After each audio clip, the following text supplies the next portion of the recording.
Okay, I'm back yet again to give you an update on what's going on with my 1969 Nissan Patrol G60. Alright, I'm going to give you a quick recap here because it's been a long time since I posted an update. The goal was for the first time ever to put a modern 5-speed transmission into a Nissan Patrol G60. As far as I know, it's never been done before. The only 5-speed you could get was the Mark's 5-speed transmission that was only available in Australia for a brief period of time, and only a few of them trickled into the States, and they would only made up to the original P40 straight-six Nissan motor. That's what they were designed for. Otherwise, they were pretty good transmissions. Now, as you recollect, I have a Chevy 292 straight-six in this, and I needed a 5-speed transmission that would made up to that to allow me to move this thing down the highway at fantastic highway speeds. So, many people believed that it was not possible to put a modern 5-speed in one of these cars because you wouldn't have enough room for a reasonably sized rear drive shaft. Let's get right into the latest and most significant development in this so that I can dispel that myth. Let's take a look.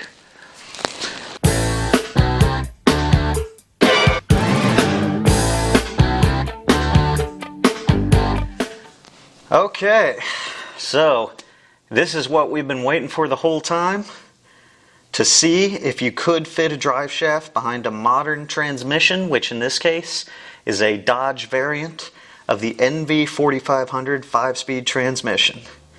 I took it down to a shop here in Vegas called Dan's Driveline, and from what I can tell, they really did good work.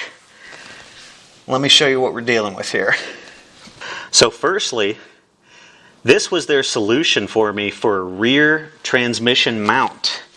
As you may or may not recollect, the original 3-speed Nissan transmission and transfer case that was in here, it had no rear support whatsoever. It mounted up by the bell housing, and everything behind the bell housing was just hanging weight. So I said I needed a new rear transmission mount. I needed them to custom make it. This is what they came up with. It's a super thick replacement skid plate that they had custom etched for me, and then they coated it with a super durable something or other kind of a coating.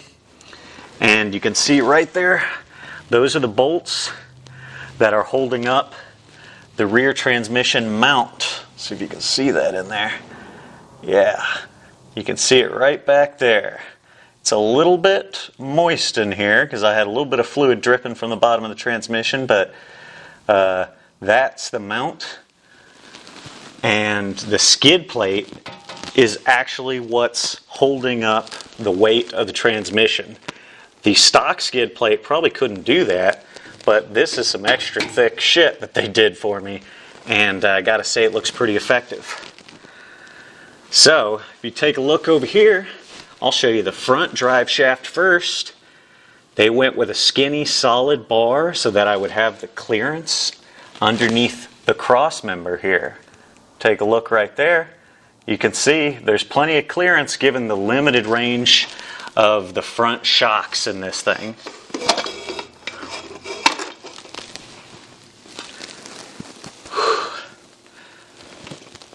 Connects right there to the front differential. Plenty of clearance, and it looks pretty good. Now if you come take a look back here, you'll see the thing that we've all been waiting to see, is it possible? Well, it is. It's just a little bit tight. That's the rear drive shaft they came up with, and I didn't ask them to do this, but they installed like one of these weird drums for the parking brake back here. And they could have had an extra 2 or 3 inches of drive shaft if they would have just left that off. I didn't tell them to do it, but they said they could make it work, no problem. So there it is. All that we have here in there is the little articulating portion. There's no solid drive shaft, which is why they sealed it up with that rubber boot. But it goes in and out of itself probably about 1.5 inches, and that's everything it needs to stay together. And they tested it at full droop and at full squish up against the stops right there. And, you know, they said it worked. It should be good. Should be good to go. That's the Toyota FJ40 transfer case. And then here's another angle on that front drive shaft. There you go, right there. So that's it. It's possible, and if they would have left that drum off of there, there would have been room to spare. So we're inside the car now, looking at the powertrain behind the engine. So we've got the NV4500 transmission there. I've got twin stick shifter, high-low, 2-4, and then attached to the ascent here is the FJ40 transfer case.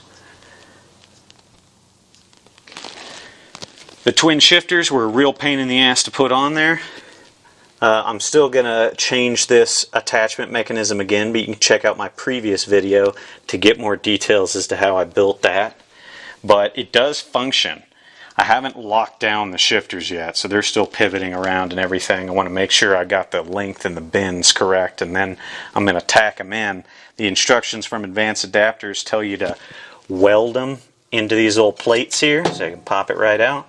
But I think I'm actually going to drill and tap it so that I can put in a lock screw, and that'll probably hold better than attempting to weld the thing, because my welding skills are dog shit. Alright, last thing I'm going to show you was a big pain in the ass for me to do, and it's still a work in progress, and that is the clutch slave cylinder. So let's go take a look at that, and I'll show you what I'm talking about.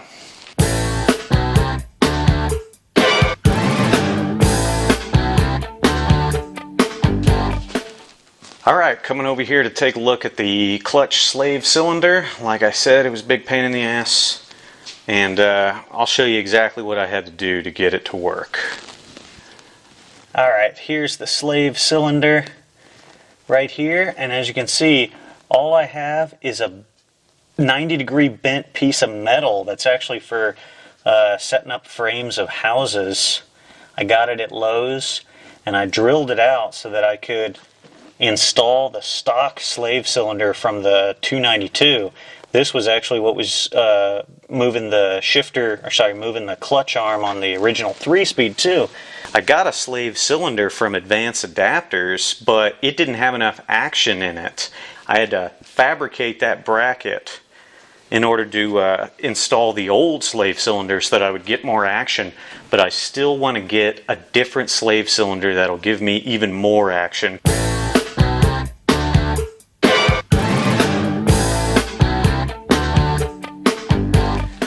Alright, so that's the latest what's going on. I've got the entire drivetrain installed in there now.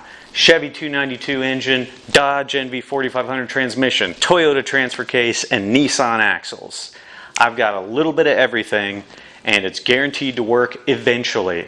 So, spoiler, I have actually driven this thing, and it does now move under its own power. When I first got it from the drive shaft shop, it was running like dog shit, and it wouldn't go over 2,000 RPMs, and it was bucking and everything, and it was moving under its own power. But what it ended up being was that I needed a new fuel pump because the engine was getting choked out for fuel. It's probably because the fuel pump was clogged from all the crap that is in that old fuel tank. I should probably clean, but what the hell do I look like? Okay, all right.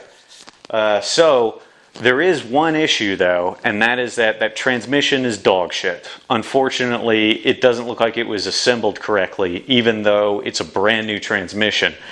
I looked into it a little bit, and the place where I bought it from, it was a reputable online dealer, but apparently other people have had issues with their NV4500s, and they're describing the same symptoms I have. Hard to shift, grinding in fourth gear, and just making a lot of noises that don't inspire confidence. So I'm probably going to have to change out that transmission with another one, or take it to a shop that knows what they're doing and get the synchros and stuff changed out so that it works correctly. However, a video is going to be coming out soon where I will show you myself driving this thing. I'm going to try and get it up to highway speeds and open up that fifth gear. If the transmission doesn't explode, it'll be great, and it will be a huge proof of concept. Alright, so that's it for this video. Thanks for watching. Stay tuned for an update that'll come a lot sooner than my videos normally show up. And expect this project to be sort of done sort of soon. Alright, that's it. Keep on patrolling. That's my new sign-off. Something like that. We'll see. Yeah.